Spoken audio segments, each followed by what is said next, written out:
नमस्कार विद्यार्थी मित्रांनो, ॲस्परंट टाइम या यूट्यूब चॅनलवर आपले स्वागत आहे। वनरक्षक भरती याची जी गुणवत्ता यादी आहे ती प्रसिद्ध झालेली आहे।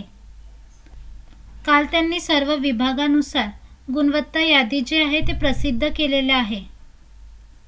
तुम्ही तुमच्या विभागाची गुणवत्ता यादी चेक करा।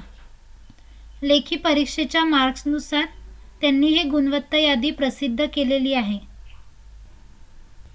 तुम्ही जर ही गुणवत्ता यादी चेक केली नसेल तर याची लिंक मी तुम्हाला डिस्क्रिप्शन बॉक्समध्ये दिलेलीच आहे। तिथून तुमच्या विभागानुसार गुणवत्ता यादी डाउनलोड करून घ्या। आणि तुम्हाला जर काही अडचणी येत असतील तर मला कमेंट बॉक्समध्ये कळवा। आणि चॅनलवर जर नवीन असाल तर अशाच नवीन अपडेट्ससाठी आपल्या चॅनलला सबस्क्राइब करा आणि बेल आयकॉनला क्लिक करा, जेणेकरून असे नवीन अपडेट तुमच्यापर्यंत पोहोचू शकेल। व्हिडिओला लाईक शेअर नक्की करा। धन्यवाद।